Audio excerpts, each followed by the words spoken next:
और सबसे पहले तो कच्चे तेल की बात कर लेते हैं। कल इंट्राडे में हमने 5% तक प्राइसेस स्लिप होते हुए देखे।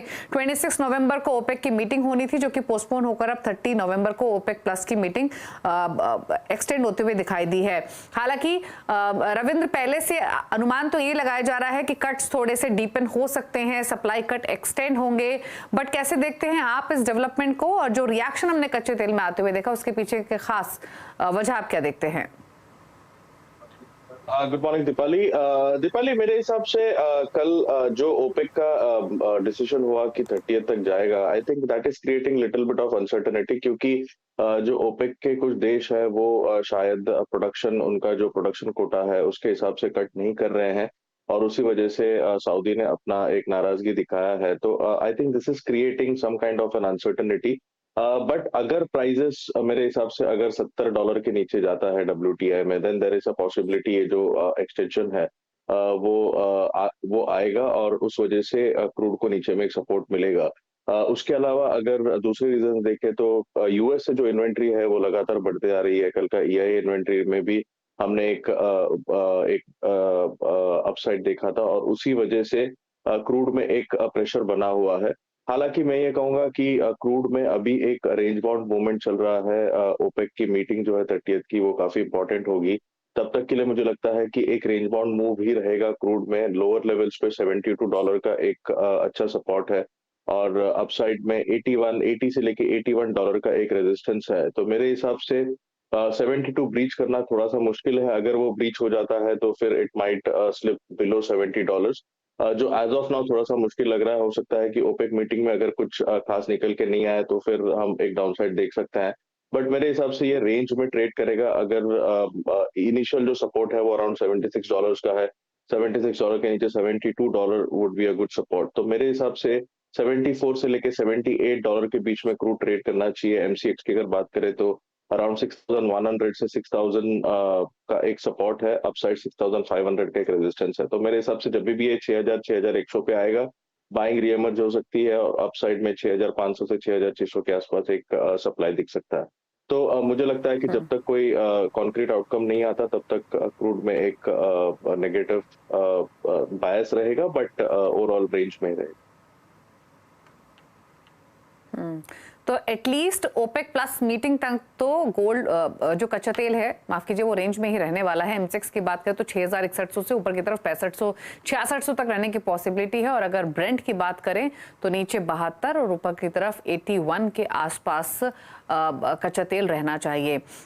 इनफैक्ट इसी हफ्ते हम बात भी कर रहे थे, हमने कच्चे तेल पर विजय भंबानी का भी व्यू लिया था। उनका भी मानना यही था कि तेजी ओपेक की मीटिंग के बावजूद भी यहाँ पर बहुत तेजी आने की पॉसिबिलिटी नहीं है, कच्चा तेल कमजोरी रहेगा। और इंटरेस्टिंग ये है कि अगले साल के लिए तो जो उनका आउटलुक निकल कर आ रहा था वो इन लेवल से भी $10 नीचे का था। लेकिन चलिए, एनर्जी एक्सपर्ट नरेंद्र तनेजा हमारे साथ मौजूद हैं। तनेजा जी ने कंसिस्टेंटली मेंटेन किया है कि जो तेजी हमने कच्चे तेल में देखी वो इन्फ्लेटेड थी, टिकेगी नहीं, और उसी तरीके का रिएक्शन हमने कच्चे तेल में आते हुए देखा भी है। मिस्टर तनेजा, ऑलरेडी जो आपके नीचे के लेवल्स थे, जो टारगेट्स थे $75 की आपने बात की थी पिछली कॉन्वर्सेशन में, वो अचीव होते हुए दिखाई दिए हैं।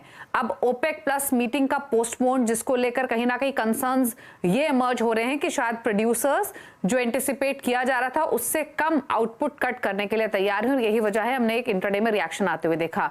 आप कैसे देखते हैं इस मीटिंग का पोस्टपोनमेंट? क्या एक्सपेक्ट कर रहे हैं इस मीटिंग से और अब प्राइसेस पर क्या राय है? देखिए, जहाँ तक पोस्टपोनमेंट की बात है, उनको नजर आ रहा है कि अभी अगर वो मिलते हैं और ये बात होती है कि प्रोडक्शन कट किया जाए तो बाजार के अंदर जो है वो उनकी इमेज थोड़ी खराब होगी, क्योंकि प्रोडक्शन कट होने के बावजूद हमने देखा है कि कीमतें नीचे की तरफ जा रही हैं और कीमतें नीचे जाने की वजह बड़ी साफ है। उसकी वजह यह है कि एक तरफ कहीं से कोई डिमांड बढ़ेगी ऐसा कहीं धरातल पर नजर नहीं आ रहा है। चाहे कहीं भी आप देख लें, एशिया में देखें, यूरोप में देखें, अमेरिका में देखें, लैटिन अमेरिका, यहाँ तक कि अफ्रीका में देखें, कहीं से डिमांड बढ़ जाएगी लग दिया। जो बड़े आयातक देश हैं, अमेरिका है, चाइना है, भारत है, इन तीनों देशों से भी ऐसा कुछ नजर नहीं आ रहा, बल्कि चाइना से तो ऐसा लग रहा है शायद डिमांड और कम ना हो जाए। और अमेरिका की तरफ से जो है, हालांकि वहाँ हॉलिडे सीजन है, उसके बावजूद कोई ऐसी बढ़ोतरी हो जाएगी ऐसा कुछ नजर नहीं नहीं आता। और दूसरी तरफ जो सप्लाई साइड आप देखिए, वो और ज्यादा बढ़ती जा रही है। सप्लाई जो है, ईरान का तेल जो है वहाँ उत्पादन बढ़ रहा है, वो तेल अंतर्राष्ट्रीय बाजार में ज्यादा आ रहा है। रूस का तेल भी जो है बाजार में ज्यादा आ रहा है। वेनेजुएला का उत्पादन जो है वो लगभग 9 लाख बैरल प्रतिदिन टच कर रहा है, और उसका अधिकांश निर्यात जो है वह स्वयं अमेरिका को हो रहा है। ऐसे हालात के अंदर जब सप्लाई साइड के अंदर किसी तरह का तनाव नहीं है, बल्कि सप्लाई साइड जो है वो जितनी जरूरत होनी चाहिए ओवर सप्लाई है वहां पे। दूसरी तरफ डिमांड जब कहीं बढ़ती नजर नहीं आ रही। तीसरी तरफ हमने ये देखा कि हमास और इजराइल के बीच में थोड़ा सा जो है सीज फायर की बात हो रही है। हमें लग रहा है कि जैसे धीमे धीमे वो जो युद्ध है वो या जो तनाव हो उनके आपस में रहेगा, बाहर नहीं जाएगा। और यूक्रेन चूंकि जाड़े की तरफ जा रहा है, वह बहुत ज्यादा हरकत हो जाएगी ऐसा नजर नहीं आता। तो कोई कारण नजर नहीं आता। डिमांड एंड सप्लाई स्टेबल है, बल्कि डिमांड की तरफ कोई बढ़ोतरी नहीं, सप्लाई साइड बढ़ रही है। दूसरी तरफ जियोपॉलिटिकल जो है सिचुएशन जो कुल मिलाकर के उसको मार्केट फैक्टर इन कर चुका है, और उसमें कोई बड़ी हरकत होगी ऐसा नजर नहीं आता। तो कैसे कीमत फिर बढ़ेगी? तो ओपेक को भी ये समझ में आ रहा है। प्रोडक्शन कट अगर जो उन्होंने किया उसके बावजूद भी तो कीमत नीचे जा रही है। अगर वो मिलते हैं वियना में, एक मीटिंग और करते हैं और उसमें कहते हैं प्रोडक्शन का ठीक है 1 मिलियन बैरल का और कर देंगे, उससे कोई बहुत ज्यादा फर्क नहीं पड़ेगा, क्योंकि जो सप्लाई बढ़ रही है वो और ज्यादा बढ़ जाएगी। रूस का तेल भी बाजार में ज्यादा आ जाएगा। हालांकि रूस ओपेक प्लस का मेंबर है, लेकिन फिर भी ज्यादा आ सकता है, और देशों से आ सकता है। नॉन ओपेक कंट्रीज जो हैं वो लगभग जो है 60% उत्पादन तो वो लोग करते हैं, नॉन ओपेक। तो वहां से उत्पादन, अमेरिका में उत्पादन बढ़ रहा है। तो इसलिए मुझे ऐसा लगता है उनको समझ में आया है कि बेटर है कि मीटिंग को पोस्टपोन करो। अगर वो मिलते हैं ये एजेंडा के लेके पूरी दुनिया की नजर उन पर चली जाती है। अगर कुछ नहीं करते तो लोग कहेंगे कि कुछ हुआ नहीं, और अगर करते हैं तो उसका असर नहीं होगा। इसलिए कीमतें अभी दबाव में रहने वाली है जब तक डिमांड साइड में कहीं कोई ऐसा पॉजिटिव साइन नजर नहीं आता जिससे कि डिमांड बढ़ने वाली है। मुझे कम से कम आज की तारीख में जब मैं आपसे बात कर रहा हूँ, मुझे कहीं नजर नहीं आ रहा कि कहाँ से डिमांड बढ़ सकती है, कौन सा देश है, कौन सी अर्थव्यवस्था है, कौन सा क्षेत्र है जहां से डिमांड बढ़ेगी। तो जब तक इसमें कुछ क्लैरिटी नहीं आती या सप्लाई साइड में कहीं कंस्ट्रेंट नजर नहीं आती, तो कीमतें क्यों ऊपर जाएंगी इसकी वजह आज तो समझ में नहीं आती। कल को हालात बदल जाए तो कहना मुश्किल होगा, लेकिन आज की हालात में कीमतें दबाव में, कीमतें और दक्षिण की तरफ जाएंगी।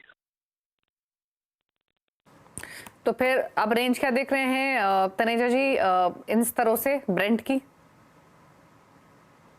को अपनी मीटिंग को स्थगित करना पड़ गया। देखिए, कर दी गई नहीं है, करना पड़ गया है ना, मजबूरी थी, पोस्टपोन करना पड़ा उनको। तो इसका मतलब जो मैसेज मार्केट में ये गया है कि फिलहाल डिमांड में कोई बढ़ोतरी होने वाली नहीं है, और प्रोडक्शन कट फिलहाल कोई नया आने वाला नहीं है। इसका मतलब ये हुआ कि जो कीमत है, जो रेंज है, वो कहीं ना कहीं जो है आप जो देखेंगे कि ये 75 से नीचे जाएगी। 70 से 80 का बैंड जो है आने वाले दिनों में निकलता नजर आएगा। अभी तक जो बैंड होता था वो ज्यादातर हम 80 के आसपास घूमता देखते थे।